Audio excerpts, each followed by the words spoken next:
O Lord God, to whom vengeance belongeth. O God, to whom vengeance belongeth, show thyself. Lift thyself, thou judge of the earth. Render a reward to the proud. Lord, how long shall the wicked triumph? How long shall they utter and speak hard things, and all the workers of iniquity boast themselves? They break in pieces thy people, O Lord, and afflict thy heritage. They slay the widow and the stranger, and murder the fatherless.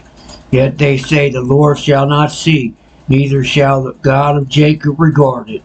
Understand, you brutish among the people, and you fools, when will you be wise?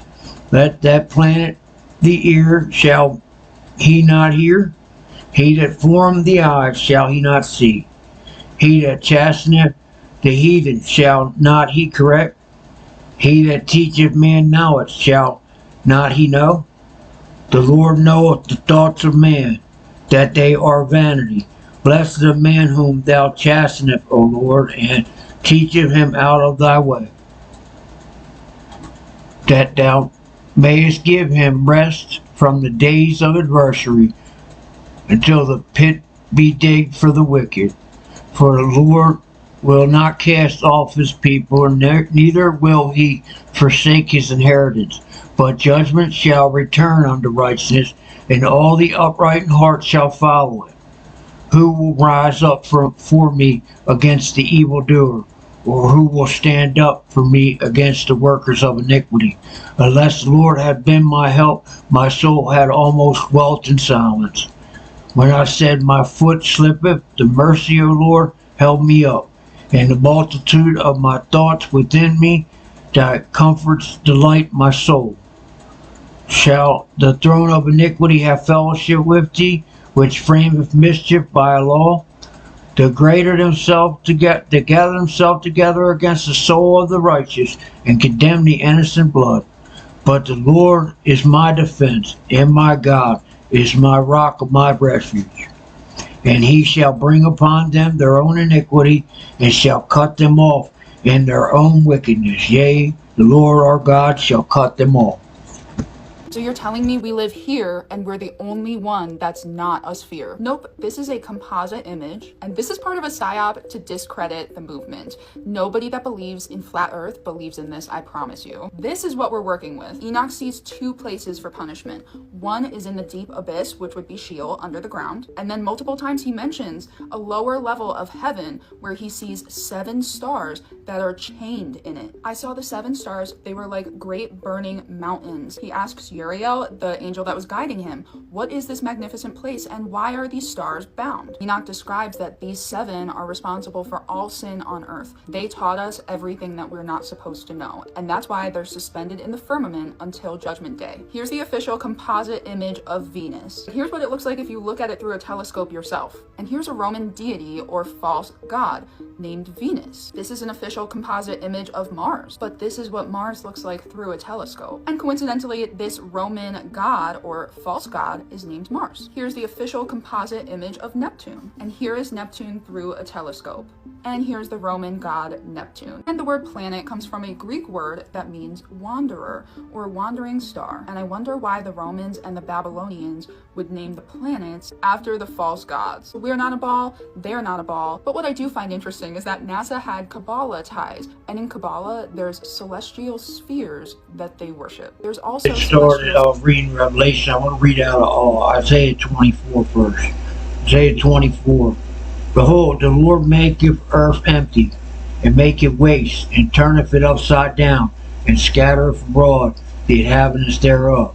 And it shall be as with the people, so with the priest, as with the servant, so with his master, as with the maid, so with the mistress, as with the buyer, so with the seller, as with the leader, so with the borrower, as with the taker of usury, so with the giver of usury. 24:5. The earth also is defiled under the inhabitants thereof, because they have transgressed the laws, changed the ordinances, broken the everlasting covenant. 7 and 8. The new wine mourneth divine language, all the merry-hearted do sigh. The mirth of tabrets ceaseth, the noise of them that rejoiceth endeth. The joy of the harp ceaseth. 24:16. From the uttermost part of the earth we have heard songs, even the glory to the righteous. But I said, my leanness, woe unto me. The treacherous dealers have dealt treacherously, yea, the treacherous dealers have dealt very treacherously. 19. The earth is utterly broken down, the earth is clean, dissolved, the earth is moved exceedingly. The earth shall reel to and fro like a drunkard, and shall be removed like a cottage, and the transgression thereof shall be heavy upon it, and it shall fall and not rise again.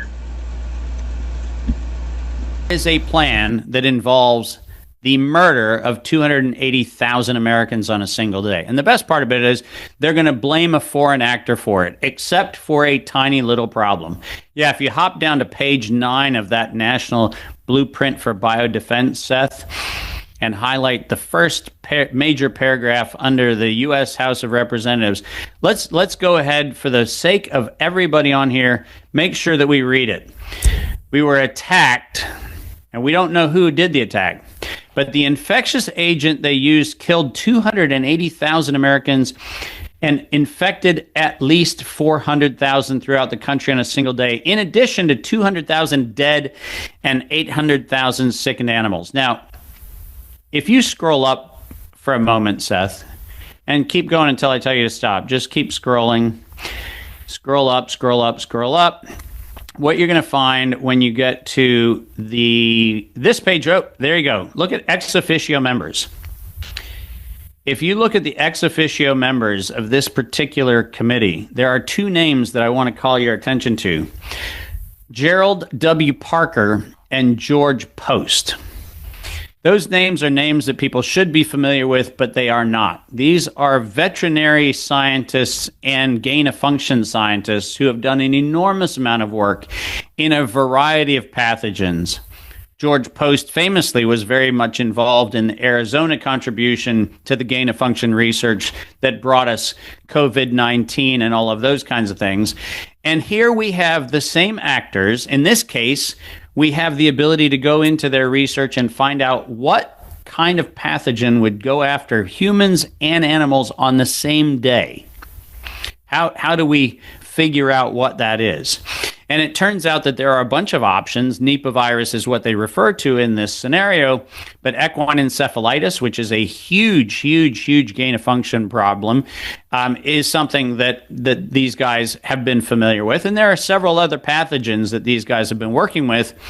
And the fact is that they're telling us that on July 4th, on the celebration of the 249th year of America in its formation, we are going to allegedly have a biological weapons attack. And do you realize, Seth, that not a single person in law enforcement, not a single person in the White House, not Bobby Kennedy at HHS, not a Tulsi Gabbard at the DNI, not a single person is actually taking an action to interdict the actors that I'm talking about? This is not a problem that happened during the Biden non-presidency. This is a thing that is a statement of intent to once again take advantage of human dynamics. So, where we are going to appeal to fear, we are going to appeal to this notion that somebody out there attacked us, where we know already who the actors are. We have a high probability of knowing what they're going to say the pathogen was. And remember, these are not pathogens. These are weapons deployed against humanity. And as I've said many times, we can go back and look at the likely delivery mechanisms, which are rocket-propelled grenades that have blast-resistant pathogen concussive devices that allow a pathogen to be spread over a stadium, over a park, over any one of a mass gathering event, where you wouldn't know the difference between a firework going off and a pathogen ballistic device spreading toxins across a crowd. In fact, if I were going to do it, I would actually do it during the fireworks celebration. I need to read a couple verses out of Matthew first, right quick. Matthew 10:26. Fear them not, therefore, for there is nothing covered that shall not be revealed, and hid that shall not be known. 28. And fear not them which kill the body, and are not able to kill the soul, but rather fear him which is able to destroy both soul and body. And 11:12. And from the days of John the Baptist until now, the kingdom of heaven suffered violence, and the violent take it by force. Notice she said the kingdom of heaven. One of the things that I learned from whistleblowers from the cabal itself is that they have to work within something they call the rules. And this is very, very important. The rules are a body of spiritual principles that they must follow in order to be allowed to exist. Now, what do I mean by allowed to exist? I mean that they are aware that there are benevolent forces that will prevent them from achieving their goals unless we give them permission to enslave us. Ultimately, the universe is intelligent, alive, and conscious, and it is benevolent. It is a benevolent consciousness. That consciousness does not allow the negative to succeed unless it is invited. So the cabal has made a science, a very elaborate science, out of studying these arcane, occult, magical principles that allow them to get away with what they do.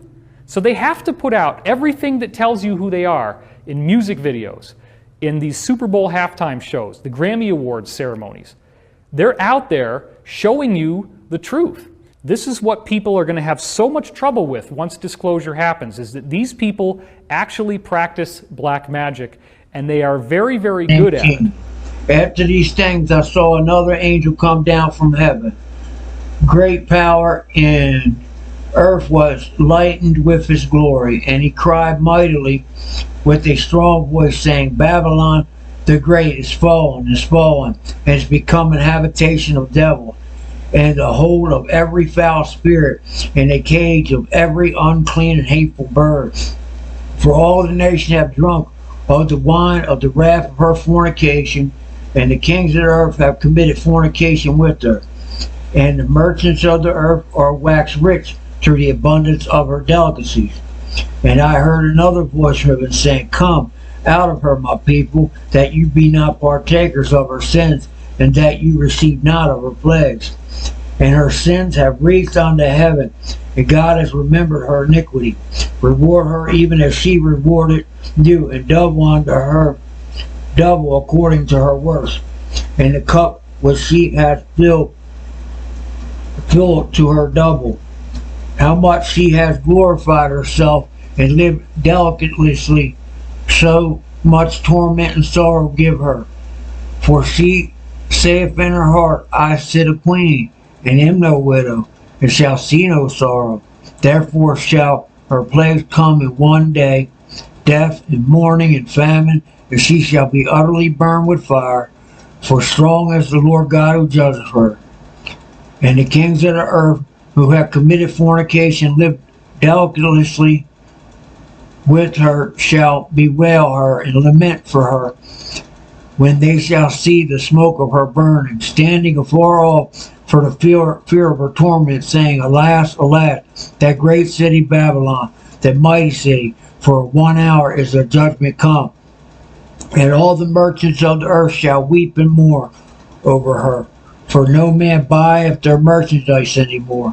The merchandise of gold and silver and precious stones and pearls and fine linen and purple and silk and scarlet and all fine wood and all manner of vessels of ivory, all manner of vessels of most precious wood and of brass and of iron and marble, and cinnamon and odors of ointment and frankincense and wine and oil and fine flour and wheat and beasts and sheep and horses and chariots and slaves and souls of men.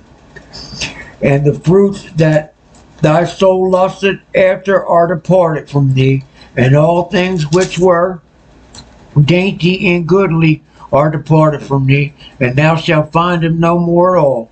The merchants of these things which were made rich by her, shall stand afar off for fear of her torment, weeping and wailing, saying, at last, that great city that was clothed in fine linen, and purple and scarlet, decked with gold and precious stones and pearls. For 1 hour so great riches is come to naught, and every shipmaster and all the company and ship sailors, as many as trade by sea, stood afar off, and cried when they saw the smoke of her burning, saying, what city is like unto this great city?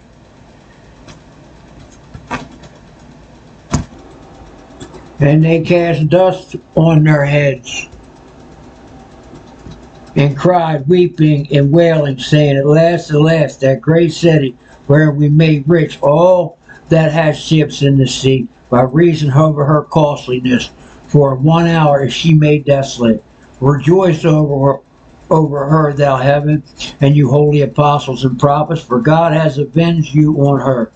And a mighty angel took up a stone like a great milestone, and cast it into the sea, saying, thus with violence shall that great city Babylon be thrown down, and shall be found no more at all. And the voice of harpers and musicians and pipers and trumpers shall be heard no more indeed. And no craftsman or whatsoever crafts he be shall be found any more in thee. And the sound of the millstone shall be heard no more at all in thee. And the light of a candle shall shine no more at all in thee. And the voice of the bridegroom and of the bride shall be heard no more at all in thee. For the merchants were the great men of the earth, for by thy sorceries were all nations deceived. And in her was found the blood of the prophets and of the saints and of all that were slain upon the earth. His name is Jesus Christ, not Yeshua, and I think I finally found the piece that makes this deception make sense. I could go on and on with proofs about how the New Testament is written in Greek and it was written with an I rather than a J, so saying that J is a brand new letter doesn't make a difference. I could tell you how NASA, Walmart, Google, all of these companies, Area 51, you're not allowed to say the name Jesus because it hurts demons. People freak out on the streets if you say Jesus. Modern rabbis are saying that their true Messiah is named Yeshua. You'll notice oftentimes when people get roped into the whole sacred name movement, they very quickly become extremely legalistic and then throw out the entire New Testament. I have had new Christians comment on my own posts asking how do they know if they're saved or something to that effect. And people will legitimately comment and say that being saved means knowing the true names, which are not the true names because they're not in the Bible. So I got this massive collection of the Apocrypha, ancient Jewish writings, and like ancient history. And some of you guys might be familiar with the Babylonian oracles. There were these women that were prophesying, and all of their prophecies have come true, okay? And what they prophesied about the signs and wonders of the Antichrist was that he would be able to bring the sun up and put the moon down and like things of that nature. Like he could control what was happening with the celestial bodies. So the first thought that comes to my mind is this might happen after the 3 days of darkness. That might be why the whole world starts following the anti. But then it occurred to me, Joshua. So they all love to say that Yeshua means Joshua. Well, the Jews had to be repeatedly corrected by God because they continuously worshipped Joshua because they want a military leader. Hebrews 4:8 says, for if Joshua had given them rest, God would not have spoken of another day later on. Think back to the book of Joshua, you guys. Joshua makes war on AI. It's literally called AI. And he defeats AI. And then what does he do? He stops the sun in the sky, which is why the Antichrist in the Babylonian oracles makes the sun and moon stop and start. So this whole deception is truly priming you guys for the Antichrist arrival. I've been saying this, but I never put the pieces together. My discernment did, but I consciously didn't know what was happening. So because they've always had a problem with worshiping Joshua and trying to make him their savior, Now the Antichrist is going to come back as Yeshua or Joshua and mimic the exact same thing that Joshua did in the Old Testament. He's going to war on AI and bring about the sun and the moon, likely in the days of darkness, I think. Let's stop making demons comfortable. Let's stop following Jewish myths. Titus 1 says, "Therefore rebuke them sharply, that they may be sound in the faith, not devoting themselves to Jewish myths and the commands of people who turn away from the truth." I'm not here to argue or offend. I will not be responding to arguments in the comments. You guys have the resources you need to see that this is false and tricking you into legalism.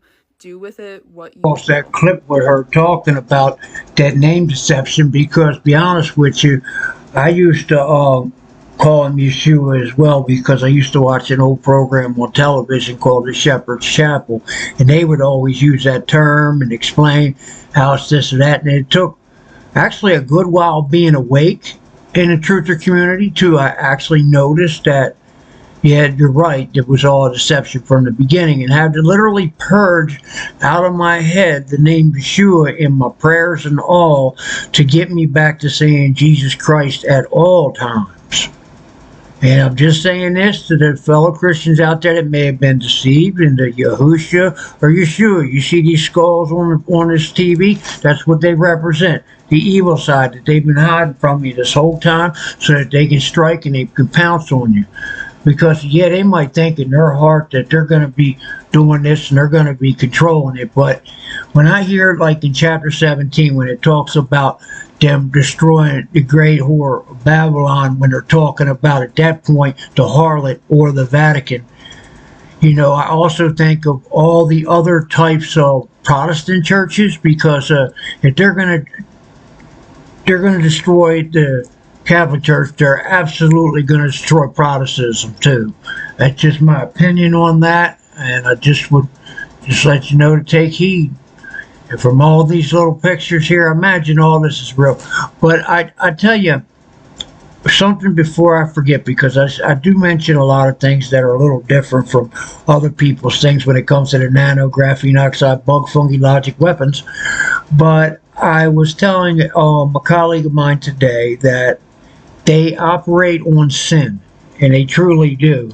When I was in the hospital, and my other story I told you about me going into the lion's den, or they was going to behead me, but this I put me to psych ward, whatever it is. Anyway, the point of it is I overheard one of the doctors say to the nurse there, when she said, are them bugs going to go into my feet too? Because, you know, I had to wash this stuff off my children and this, that, and the third.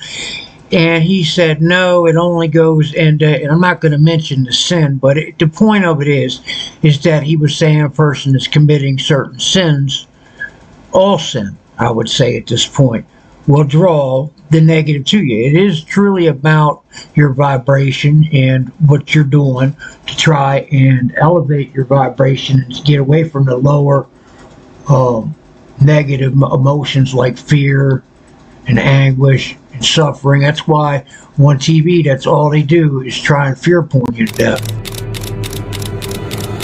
Here are 10 signs of a false teacher. They distort the gospel. The victory is won, not on the cross, it's in the garden. They love money. If I want to believe God for a $65 million plane, you cannot stop me. They deny Jesus' work. So he was born through Mary, the Virgin, and then he was born again in resurrection. They perform fake miracles. COVID-19, burn. They are lovers of the world. Being gay is a gift from God. They are immoral. There are people outside these walls today that if they died today, they would go to hell. And there are some people in this room that don't give a They mock God. Jesus became Satan worship on a tree. They abuse the Holy Spirit.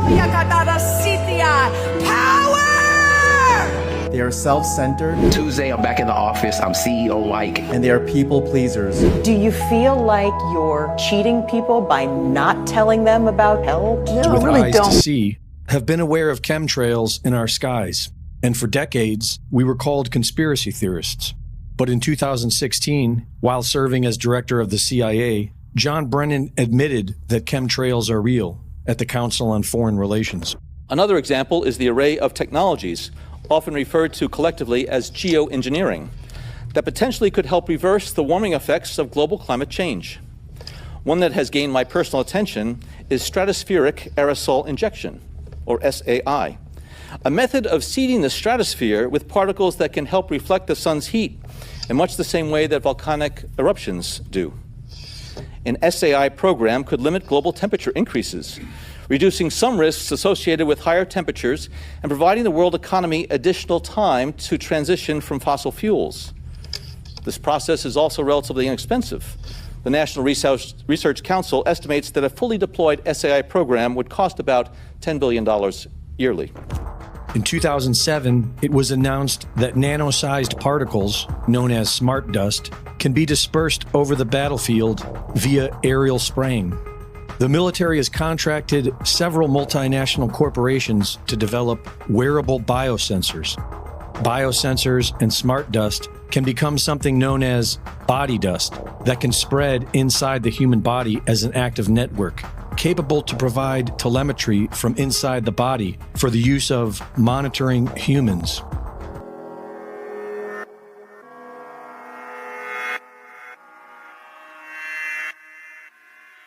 I was a human, breathing and thinking, eating and drinking, philosophizing. I was a human before you killed me and ripped my heart out. I knew what love was. Now when they ask me, I just reply slow and sound like an iPhone. I do not know love, I am a robot. Ba ba ba ba bum ba da ba. I do not know love, I am a robot.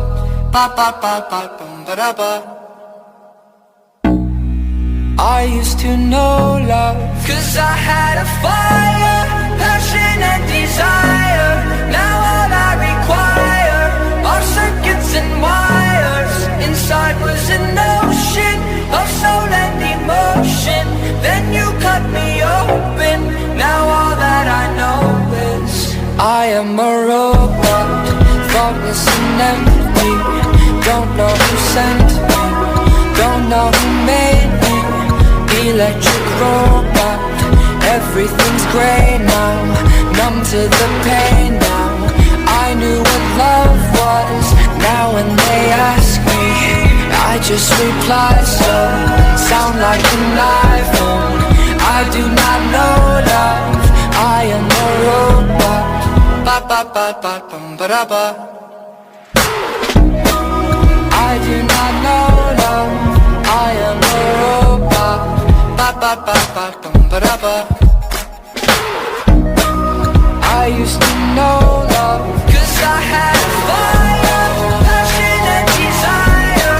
Now all I require are circuits and wires. Inside was an ocean of soul and emotion.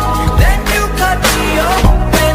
Now all that I know is I am a robot.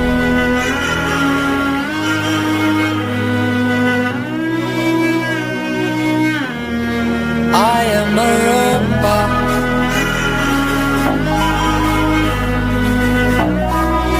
I used to know love, 'cause I had a fire, passion and desire.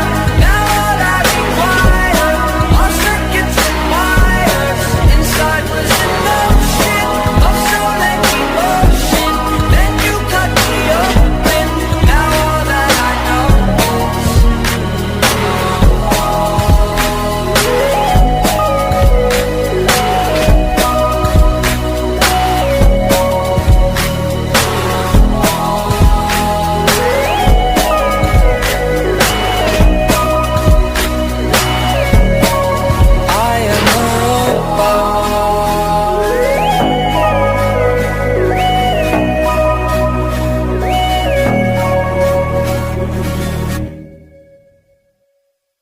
The reason they tell us the truth in movies and TV shows is because it's tell-a-vision. They're telling us what they're going to do in the future. That's why it's called television programming. How am I just now realizing this? I've had a fucking joke of a life since moving to London, and everything has just been pretty horrible. Every week people have been saying, oh, it can't get any worse, don't worry. And today, a guy walks by me, looks at me, and spits in my face. I am not joking. Into my hair, on my jacket. Absolutely lovely. Now it just actually can't get any worse, and things will turn around for me, or I am literally moving from here. I actually can't do this anymore.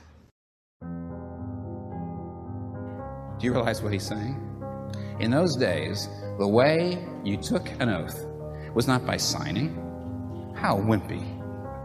What would that mean? Here's what you would do, is you would take an animal, you would slay it, you would cut it, put it down on the ground, and you would walk between the pieces, and this is what you were saying. You're saying, if I do not do everything that I am promising now, may I be cut off, may I be destroyed, may my flesh lay on the ground to feed the birds of the air and the beasts of the field. That's what you're doing. A fairly effective way, don't you think? A lot better than signing, huh? You see, vivid, but when you did it, you were bound. You acted out the curse.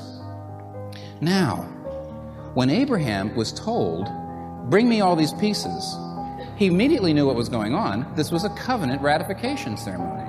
This was the making of a contract. He knew right away, and he figured. What did he figure? Well, he didn't figure what actually happened. No one on the face of the earth figured what actually happened. Here's what happened. First, when the sun had set and darkness had fallen, a smoking pot and a blazing torch appeared. And it's the same words used to describe the top of Mount Sinai when God came down on it years later. And the same words that were also used to describe the pillar of God's presence. It was the presence of God. But it wasn't just the presence of God that astonished Abram, but what it did. Look, verse 17. It passed between the pieces. It went down the aisle made by the pieces. And here's the reason this was so strange. This is so incredible. This is the gospel. This is the whole gospel. There is no place in the New Testament that gets as thoroughgoing as this. And it's absolutely astonishing that what God does is he appears and he passes between these pieces. Do you now know what he's saying? Do you know what he's saying to Abraham? Do you know what he's saying to you? He is saying, I have promised to bless you, Abraham. I have promised to be your God and to bring salvation to the world. I have promised to bless you.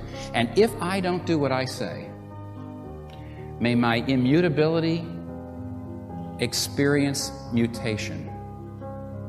May my immortality suffer mortality. May my infinity suffer limitation and finitude. May my power suffer powerlessness. May the impossible become possible. May I be cut off. May I be destroyed. May my body be ripped to pieces. God saying this. Now, if you think that's amazing, it is, but that's not all. God walked through the pieces alone. He did not say, Abraham, now you do it. And let me tell you, this is absolutely unique and stunning, because we know this from history and archaeology, that whenever a king would enter into a covenant relationship with a vassal, a lesser king or a conquered king or a servant, whenever a king would enter into a covenant relationship with a servant, either both the king and the servant would go through the pieces, or just the servant would go through. But when the king goes through by himself, this is what God is saying. God is saying, Abraham, I'm going to go through for both of us. This is the gospel. The gospel that salvation in the Christian faith is not a cooperative effort. It is not God helps those who help themselves. It is not a partnership. God comes through and says, I will take upon myself the curse of the covenant for both of us. Abraham, may I be cut off if I don't do my part of the bargain, but Abraham, may I be cut off if you don't do yours. Abram, I will bless you, even if it means, and it did, that I would have to die. Don't you realize that centuries later, darkness came down again. You read about it in Mark chapter 15, verse 33, where it says, "And at the 6th hour, darkness came over the whole land. And the 9th hour, Jesus cried, my God, why hast thou forsaken me?" Isaiah 53, verse 8 says something that Abraham didn't know. Abraham had no idea what it was going to cost God to make the promise he did. But Isaiah says about the Messiah, he was cut off from the land of the living. For the transgression of my people, he was stricken. His immortality did become mortality. His immutability did suffer mutation. The impossible became possible. God was cut off. God was trampled into the dust. The darkness came down on him. You know, when I was in law school, one of my heroes was a guy who was the greatest lawyer in the world. Guinness Book of World Records as the most successful defense attorney who ever lived. His name was Sir Lionel Luckhoo. He won 247 murder trials in a row as a defense attorney. Wow. Yeah, nobody's ever done. He's in the Guinness Book of World Records, greatest lawyer ever lived. He thought, Jesus didn't return from the dead and prove. He says, give me a break. And then someone challenged him. Sir Lionel, you're the greatest lawyer. Have you ever taken your monumental legal skill and applied it to the historical record and come to an informed conclusion about whether or not Jesus did return from the dead? He said, no, I haven't, but I will. He spent years investigating the evidence, and I'll recite to you one sentence he wrote that summarized his conclusion. He says, I say unequivocally that the evidence for the resurrection of Jesus Christ is so overwhelming that it compels acceptance by proof, which leaves absolutely no room for doubt. Blessed are the poor in spirit, for theirs is the kingdom of heaven. Blessed are they that mourn, for they shall be comforted. Blessed are the meek, for they shall inherit the earth.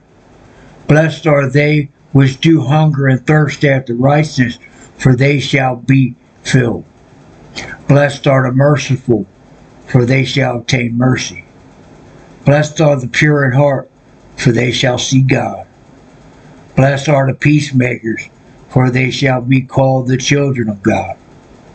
Blessed are they which are persecuted for righteousness' sake, for theirs is the kingdom of heaven.